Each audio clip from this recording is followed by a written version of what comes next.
Hello, beautiful people. Hope everybody's had a great week. Hope everybody is safe and sound. We've had some nasty storms in the area with flooding and tornadoes, so please be careful. Please be safe out there. Watch out for each other. Don't do anything silly. Thank you guys for listening and watching and paying attention. Thanks for the feedback. I really appreciate the messages and the phone calls, things like that. So I really appreciate your support. You guys are really awesome. Thank you. I don't know if anybody's like me when it comes to being. I don't know if the correct word is emotional or passionate, bipolar. I don't know what it is, but if you get like super high and super low moods, that's me for sure. Everybody that knows me knows I get super high and super low in moods. I do know a guy that is like super even, super. I guess I call it even keel. He is the same all the time. Like every time you see him, it doesn't matter how good or how bad things are, what type of day it is. He is just the same dude all the time. He's always in a good mood. He's always nice. He's always happy. And he's just there all the time. I don't know what that is, if that's natural, if that's organic, if that's something that he works on. But man, he is just always the same guy all the time. I'm not like that. I've never been like that. I don't know if I could ever be like that. Because I'm real high and real low. When things are going really good, I'm super high. When things are going bad, I'm super low. And so I don't know if anybody else is like that, and I don't even really know what to call it. Like I said, I don't know if it's bipolar or passionate or emotional, or I don't have control over myself. I don't know what it is, but I definitely have it, whatever it is. So I'm sure there's other people out there that are just like me. And the past couple of weeks have been like super low. So I had to find a way to dig myself out of those super lows. And when I say super low, what super low is for me is when things don't go as planned, when things don't go the way I think they should, or the way I want them to, or the way I've envisioned them. Particularly when it comes to like business or relationships or partnerships, those are the ones that like really eat me up the most. Particularly when it comes to business, if we're not doing well, if our projections aren't getting met, if we aren't meeting certain benchmarks or certain landmarks, or hitting certain goals, or if we're not progressing. Like to me, one of the big things that as an employee, you don't really think about it, but as an owner, you think about progress. Like I don't want to be stagnant. I don't want to be stale. I believe that if you're coasting, you can only slow down, or you can only coast downhill. So I don't ever want to be coasting. I don't ever put things on cruise control. I have to see and I have to feel progress for me to feel like we're accomplishing anything. I feel like if you're stationary or if you're coasting, things are going to get bad in a hurry. So I don't ever put anything on autopilot. So as things are going, if it feels like the market's shifting, or the market's changing, or business is changing, or if we're just not doing well, if we're making a lot of mistakes, if there's a lot of things that are happening that are costing the company money on the bottom line. And again, it doesn't have to be anybody's particular fault. It's just the way things go sometimes. Being in business, it's not always going to go in your favor, and oftentimes, most of the time, things don't go in your favor. But at the end of the day, at the end of the week, at the end of the month, end of the year, things work out the way they do, but things do go badly for a period of time. And I think a lot of people in business, or people that own small businesses, I think a lot of their success comes from those down times, those bad times. And I'm sure that happens a lot in other areas that I don't have experience in. Like this might happen with, the relationship you have with your kids, or relationship you have with your spouse, in your marriage. Like you guys are probably better off, or you have a much better relationship because you weathered the storms and you went through the bad times. And business is really no different. Having a small business is really no different. Like what you learn in the bad times and what you learn in the down times is really what makes you or breaks you, and how you manage yourself when things aren't going well. And when I say things aren't going well, like I said, it doesn't necessarily have to mean that you're on the verge of closing, or on the verge of breaking down, or on the verge of going out of business. It can just be, for me, like I said, it's not when we're not progressing, when we're not growing. Growth is a big thing for me. So the past couple of weeks, we've had a bunch of like costly things happen, and then at the same time, it doesn't feel like we're progressing. And as the captain of the ship, when things aren't progressing, that I put that directly on my shoulders. That's my responsibility. It's my job to make sure we're progressing. That's nobody else's job. You know, that's not the salespeople's job. That's not the service writer's job. That's not the mechanic's job. You know, progress is my responsibility. So whenever we're not progressing, I get really down on myself.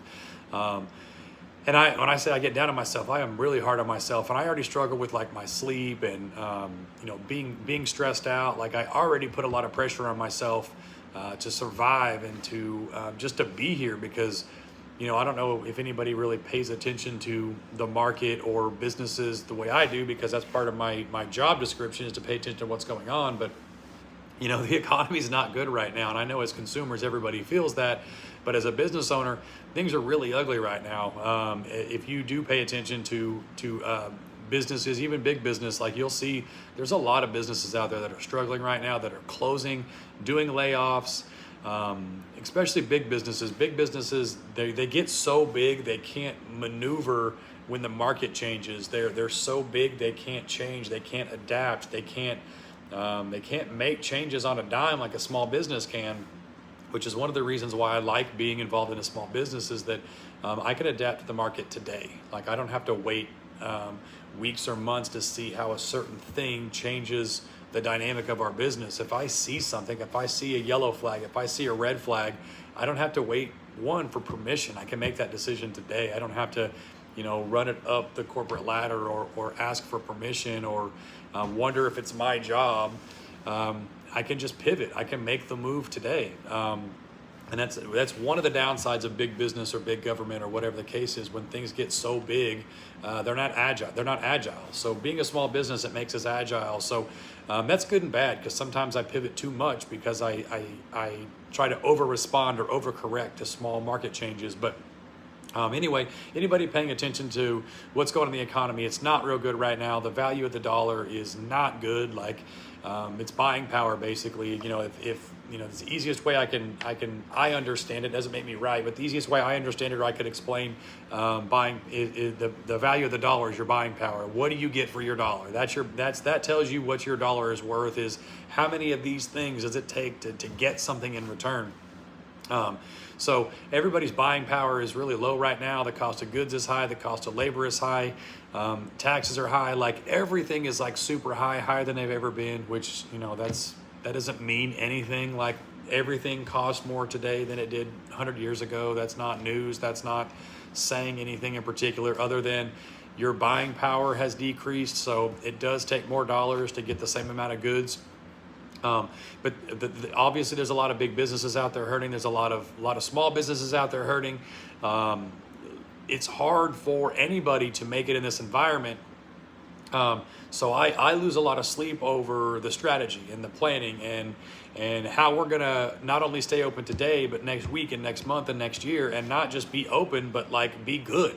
And I don't even really want to be good. I want to be great. I want to, you know, I had this crazy idea of like changing the industry. Like that's slightly different than business ownership. Business ownership is just owning a business. Like being an actual entrepreneur is like trying to cause a change or pivot or cause a change, not a pivot in the market. Like I want to change the way people look at automotive repair. That's not something that most people want to take on. That's a different challenge than just having a automotive repair business. Or being a full-time technician. Like that's just a different dynamic. So I lose a lot of sleep over these things. And when I get down, I get down. And, you know, ultimately nobody wants to hear my problems. Like nobody cares. You know, some people, you know, that hear that I have problems, you know, they're glad I have problems. They don't like me. They don't want to see me in business. For whatever reason, they don't like my industry. They don't like the way I look.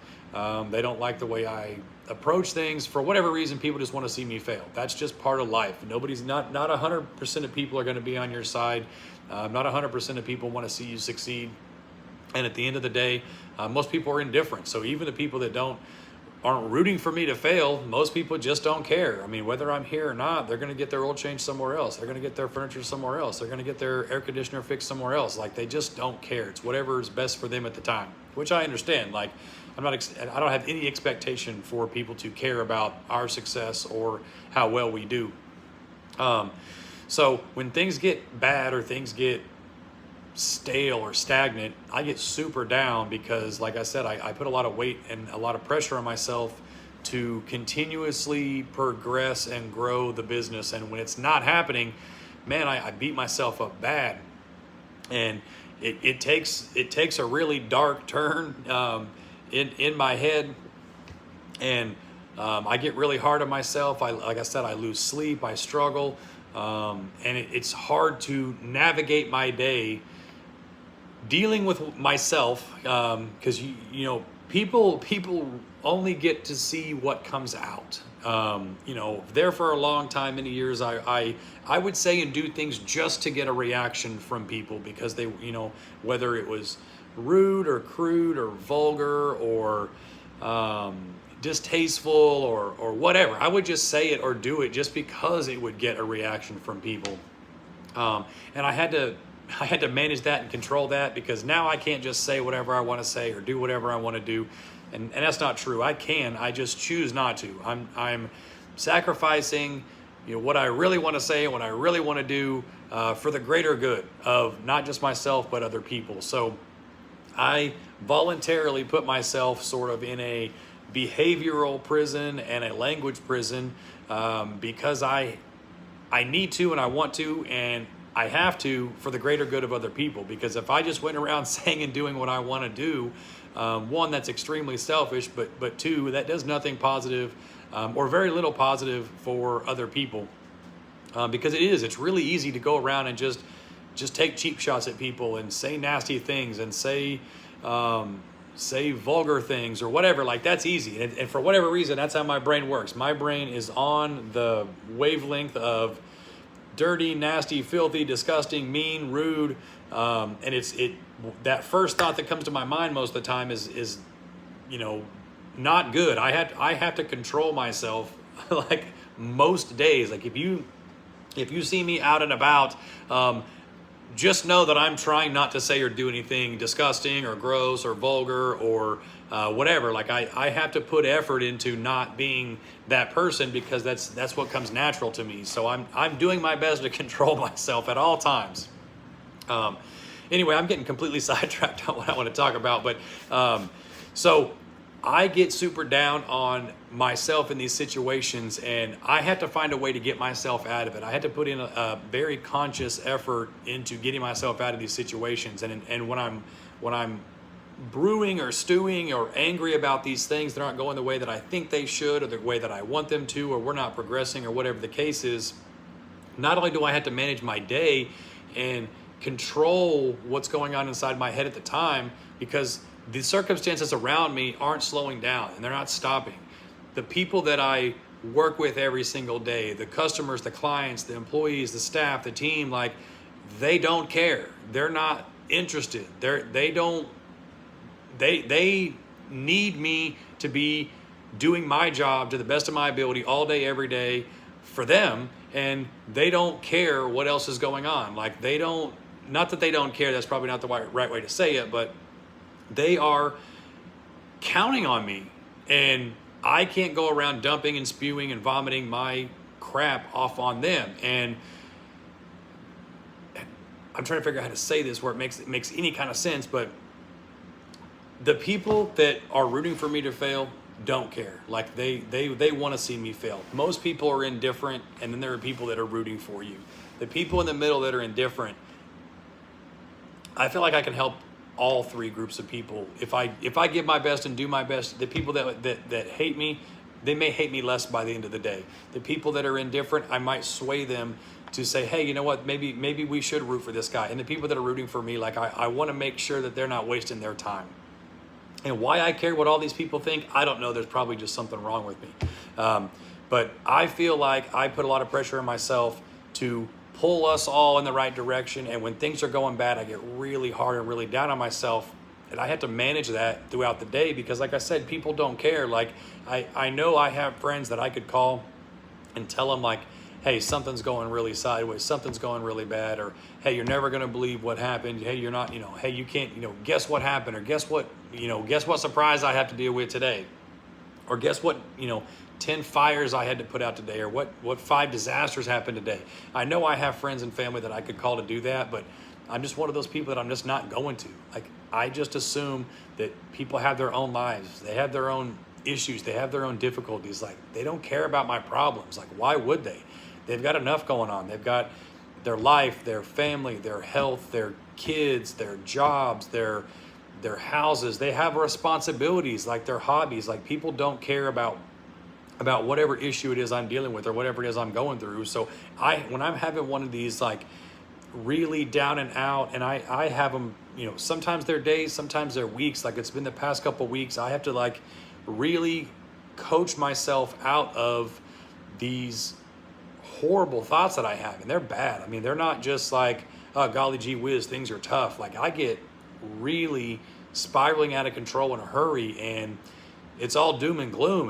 And I don't know, I can't remember if I told you guys this part of the story, or if I told you this story a while back, but and this is something I've only recently in the past couple of years have been able to even say out loud, like where I could even process it enough to where I could say it out loud and admit it. But one of the reasons why I stopped drinking was I started to understand that when I was extremely suicidal, that I was really one night away of like heavy drinking, of ending my life. And I really understood that I could just get drunk one night, blackout drunk, and just end my life. And I didn't want it to go that way. I just didn't want that to be how my life ended. Like, I knew I had the capacity to end my own life.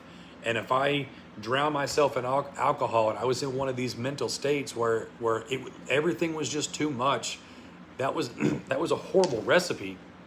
And I knew that I had the capacity to hurt myself. And if I mixed alcohol with that, like I said, along with one of these moods or whatever these things are that I deal with, especially if it had been going on for a long time, like, I knew that was it for me. There was no coming back from that. Because being sober, like, there's days where I can barely get through it. I can barely fight it. I can barely stand up to it.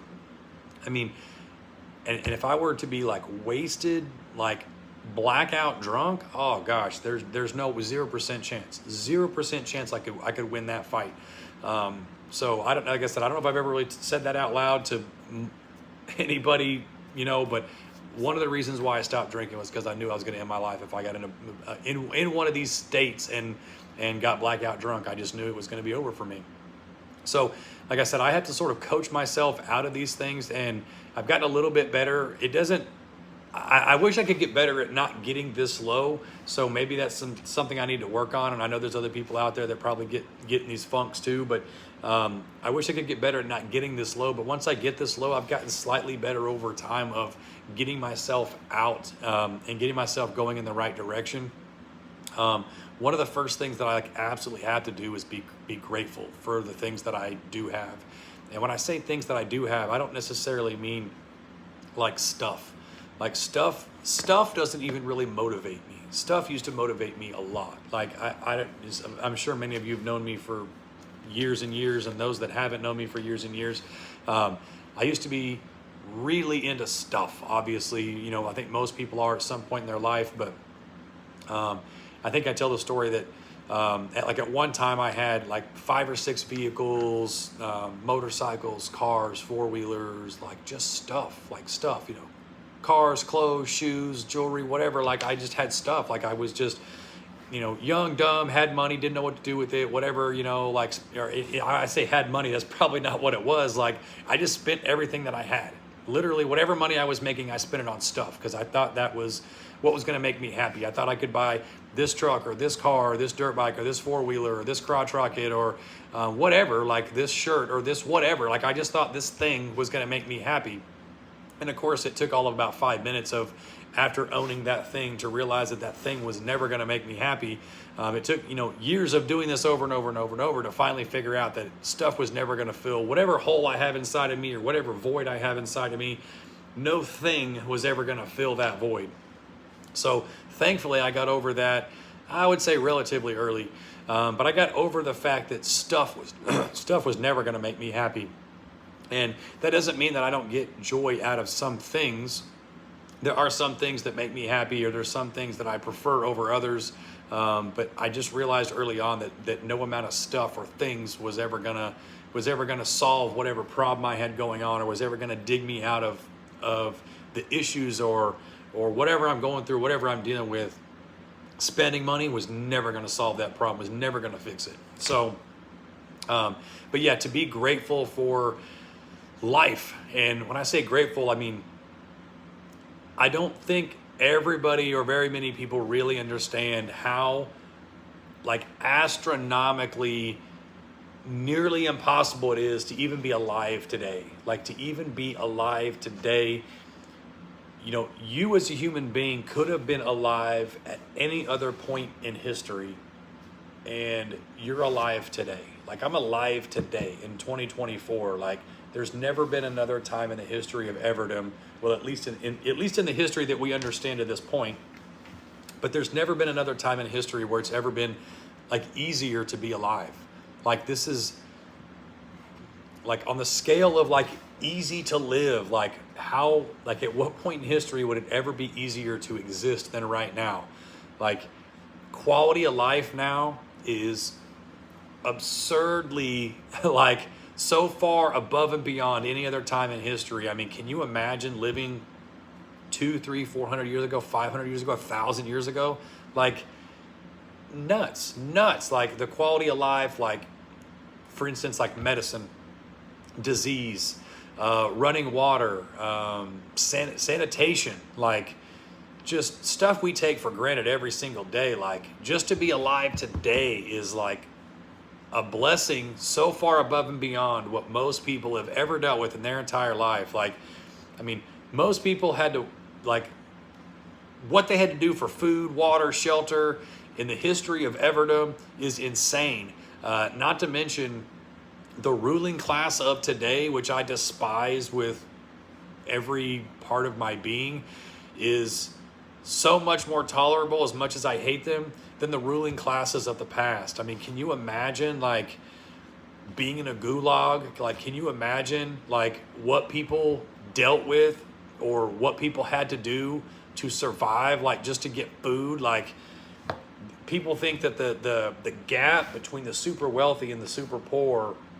in the United States today is like some extreme gap. Like that's so far away from the truth. Like, can you imagine being like poor 200 years ago? Like being poor today is so far infinitely above and beyond being poor 200 years ago. Like the quality of life is like the poorest person today in the United States has it so much better. It's not even an argument. So that's where it starts for me, is just being grateful to be alive. Like if there was ever a time to be alive, and if there was ever a place that you could just pick. Now, again, I know it's easy to say, oh, if I could live in any other country in the world, I would live in Bali, or I would live in the Philippines, or I would live wherever. First of all, go. You should just go. Go live in that. Go live there and just see if you like it as much as you think you'd like it based on the pictures or whatever. But if you were going to pick somewhere to be alive and pick when you could be alive, I guarantee you, if you had the entire history of Everdom in front of you and all the circumstances and all the details, you would pick to be alive today in the United States. That's what you would pick. Hands down, no question, that's what you would go with. I promise you. So just to be grateful to be alive today here where we are is like the starting point for me of understanding how good I have it. And it has nothing to do with property. It has nothing to do with anything other than a time and a place. Like there is no better place and there is no better time to be alive than right now. So I have to start by being grateful for that. And then I start to get grateful for physical ability to just go and do. Like there are so many people that lack certain abilities for whatever reason. Born with it, accident, age, whatever the case is. Like there's going to come a day where I won't be able to get up and just move around. Like that day is coming, and I'm probably closer to that than I am my youth. So I'm closer to being physically unable to not be able to do anything.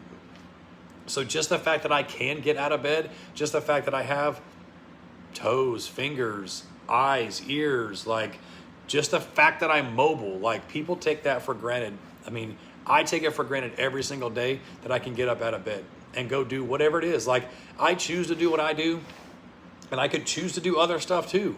But the fact that I have that choice is something that I take for granted, and I have to remind myself when I get in these funks, like dude, what are you feeling sorry for yourself for? Why are you concerned about your progress, or why are you concerned about business?